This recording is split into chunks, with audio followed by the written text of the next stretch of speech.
Friends, उम्मीद है आप सब खैरियत से होंगे। आज हम उर्दू का सबक नंबर 1 हम पढ़ने जा रहे हैं। जैसा कि आप जानते हैं कि हम उस नज़म को कहते हैं जिसमें अल्लाह ताला की तारीफ बयान की जाए। इस हम में भी अल्लाह ताला की तारीफ और उनकी सिफात को बयान किया गया है। इस हम के शायर का नाम है गनी दहलवी।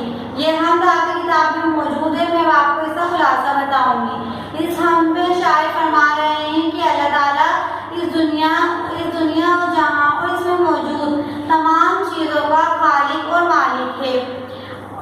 उसी ने हर तरफ बेल बोटे उगाए, आसमान, चांद, तारे और पहाड़ और दरिया बनाए और दिलकश नज़ारा पैदा किया। पहाड़ों से गिरता हुआ पानी, आबशार और चश्मे पैदा किए, जिसने इस दुनिया की खूबसूरती को दोबारा कर दिया।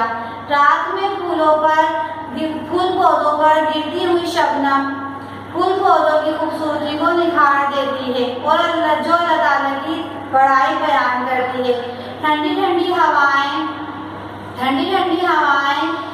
सरसब्ज जंगल और हरी भरी खेतियाँ और कायनात की हर चीज से अल्लाह ताला की महारत और उसकी जलवागिरी जाहिर होती है।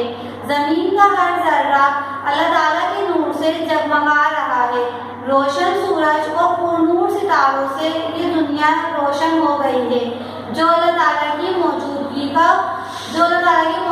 का सबूत है। इस कायनात की हर चीज अल्लाह ताला के जिक्र और उसकी हम्दो सना कर रही है। इसलिए हमें चाहिए कि हम भी अल्लाह ताला की हम्दो सना करें और उसकी दी हुई नेमतों का शुक्र अदा करें। अस्सलाम वालेकुम।